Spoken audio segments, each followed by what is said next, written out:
सो आज हम हमारी नई पोएम शुरू करने जा रहे हैं, the lotus, and this is written by Toru Dutt. Title के आगे आप देख रहे होंगे मैंने सोनेट एक वर्ड लिखा हुआ है। सोनेट क्या होता है? Sonnet is a poem of 14 lines.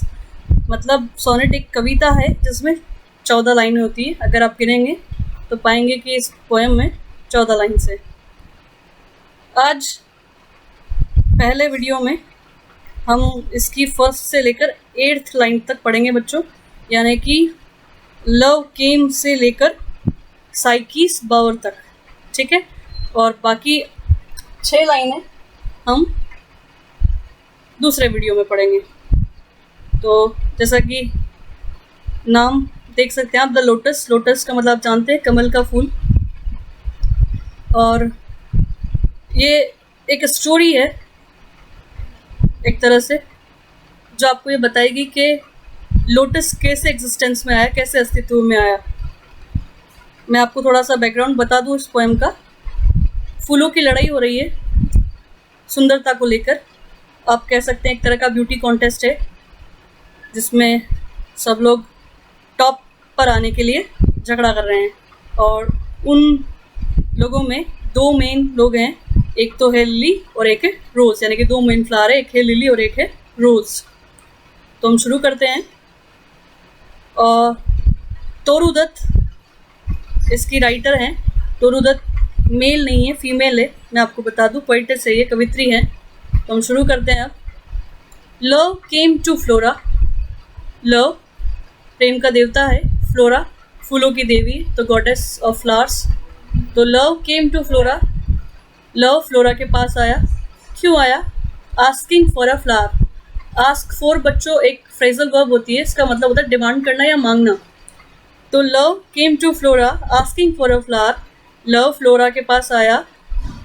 क्यों आया? एक फ्लावर चाहिए उसको, एक फूल चाहिए उसको। तो एक फूल मांगने के लिए वो फ्लोरा के पास आता है। और कैसा फूल चाहिए लव को फ्लोरा से? That would be undisputed queen of flowers. इसको हम ऐसे पढ़ेंगे तो ज़्यादा इजी रहेगा। ऐसा फूल चाहिए जो अनडिस्प्यूटेड, यानी कि जिसकी सुंदरता को लेकर झगड़ा नहीं हो। ऐसा फूल चाहिए जो फूलों की रानी हो, है ना, सुंदरता में, और जिसकी सुंदरता को लेकर कोई डिस्प्यूट, कोई झगड़ा नहीं हो। डिस्प्यूट का मतलब झगड़ा, ठीक है। और अनडिस्प्यूट यानी कि कोई झगड़ा नहीं हो। द लिली एंड द रोज। अब क्या ज़रूरत पड़ गई लव को फ्लोरा के पास आना पड़ा? फूलों की रानी उसे मिल जाए इसलिए। क्यों आया वो? कोई तो रीज़न होगा। तो हम आगे की लाइंस में देखेंगे कि क्या रीज़न है। द लिली एंड द रोज़, ये 2 फ्लावर है, लिली और दूसरा फ्लावर है रोज़। लिली को हम कह सकते हैं कि ये यूरोपियन कल्चर, यानी कि यूरोपीय संस्कृति का प्रतीक है, सिंबल है।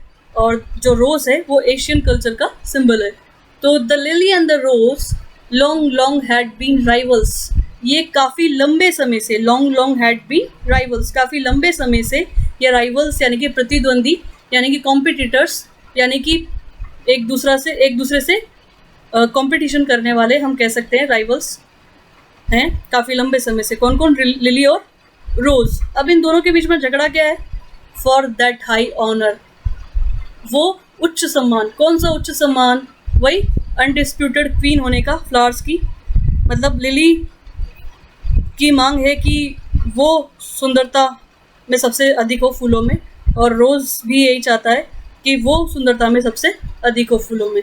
तो ये दोनों काफ़ी लंबे समय से राइवल्स हैं, विद्रोही हम कह सकते हैं एक दूसरे के, या प्रतिद्वंदी हम कह सकते हैं एक दूसरे के, या प्रतिस्पर्धी हम कह सकते हैं, कॉम्पिटिटर्स हम कह सकते हैं। अब आगे चलते हैं। Birds of power. Birds of power कौन है बच्चों? कुछ लोग हैं जो लिली को ज़्यादा सुंदर मानते हैं, और कुछ लोग हैं जो रोज़ को ज़्यादा सुंदर मानते हैं। अब ये लोग कौन है जिन्होंने लिली के बारे में लिखा? वो लोग। और जिन्होंने रोज़ के बारे में लिखा? वो लोग। तो लिखते कौन है? पोइट्स, ठीक है। तो बार्ड्स ऑफ पावर का मतलब क्या हुआ? पोइट्स। तो bards of power had sung their claims. तो कवियों ने अपने अपने क्लेम्स, अपने अपने दावे संग करना मतलब या सिंह की थर्ड फॉर्म है ये, ठीक है। तो कवियों ने अपने अपने दावे, क्लेम्स मतलब अपनी अपनी बातें, अपने अपने सबूत, अपने अपने प्रमाण, अपने अपने दावे पेश किए हैं कि लिली ज़्यादा सुंदर है, और कुछ जो रोज़ के पक्षधर है वो कहते हैं कि गुलाब ज़्यादा सुंदर है। ऐसा कवियों ने अपने अपने मत के अनुसार बताया है। तो कवियों का एक ग्रुप जो कि लिली का पक्षधर है, वो देखो क्या कह रहा है आगे की लाइन में रोज़ के लिए। The rose can never tower like the pale lily with her Juno mien. तो बच्चों पहले हम देखते हैं कि जूनो कौन है। जैसे लव प्रेम का देवता है, फ्लोरा फूलों की देवी है, वैसे ही जूनो भी एक देवी है जिसको किस लिए जाना जाता है, इसको खड़े होने की जो मुद्रा है इसकी वो बड़ी आकर्षक होती है। मीन का मतलब होता है खड़े होने की आकर्षक मुद्रा। तो जूनो की जो खड़े होने की आकर्षक मुद्रा है ना, उस जूनो की खड़े होने की आकर्षक मुद्रा की तरह कौन खड़ा रहता है, लिली। तो जो रोज है, the rose can never tower like the pale lily.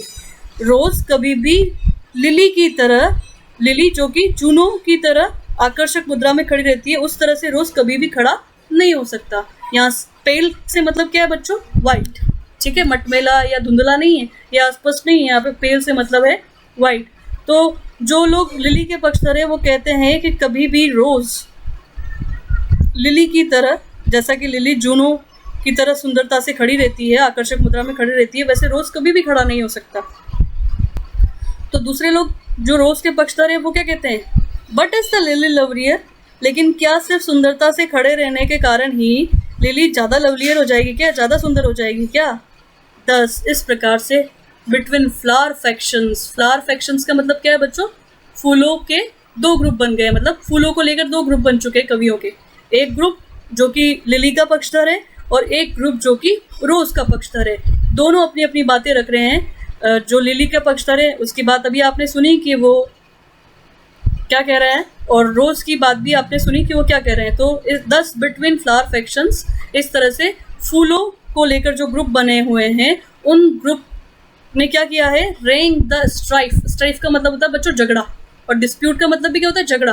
तो इन लोगों ने जो अलग अलग गुटके हैं दोनों, उन लोगों ने क्या कर दिया, स्ट्राइफ, झगड़ा शुरू कर दिया है। कहाँ शुरू कर दिया, इन साइकीज बावर। साइकी भी फ्लोरा का ही दूसरा नाम है, और बावर का मतलब होता है कुंज, घर या महल, कुछ भी आप समझ सकते हैं। तो इन लोगों ने, इन दोनों तरह के जो पोइट्स हैं, दोनों तरह के कवि हैं, ये जो दो तरह के गुट है फूलों को लेकर, इन गुटों ने क्या किया, इन समूहों ने क्या किया है, साइकी के घर में जाकर वहाँ पर झगड़ा शुरू कर दिया है। साइकी को बताना शुरू कर दिया है, एक पक्ष कहता है कि लिली ज़्यादा सुंदर है, एक पक्ष कहता है कि रोज ज़्यादा सुंदर है। तो ये झगड़ा हुआ। इस झगड़े के बाद लव कंफ्यूज हो गया कि वास्तव में सबसे सुंदर फूल कौन है, लिली है या रोज है। इसीलिए फ्लोरा के पास गया है एक ऐसा फूल मांगने जो कैसा हो, अनडिस्प्यूटेड क्वीन ऑफ फ्लावर्स, फूलों की अनडिस्प्यूटेड क्वीन हो, यानी कि सुंदरता में जिसका कोई भी मुकाबला करने वाला नहीं हो, ऐसा फूल उसको चाहिए। बस यही कारण था, दिस इज द रीज़न। ये रीज़न कहाँ से स्टार्ट हुआ, तीसरी लाइन से लेकर बच्चों 8वीं लाइन तक ये कारण है। ये इस कारण की वजह से ही लव फ्लोरा के पास गया। तो ये थी पहली लाइन से लेकर 8 लाइन तक का ट्रांसलेशन। आई होप आपको पसंद आया होगा, समझ में भी आया होगा। अगर आपको समझ में नहीं आता कुछ तो प्लीज़ मेरे को मैसेज करें, समझ में आएगा, नहीं आएगा तो I will solve your problem. Okay, और बाकी की जो 6 लाइनें वो हम नेक्स्ट वीडियो में पढ़ेंगे, और सोनेट के बारे में भी नेक्स्ट वीडियो में ही बात करेंगे। Thank you, this was all for today.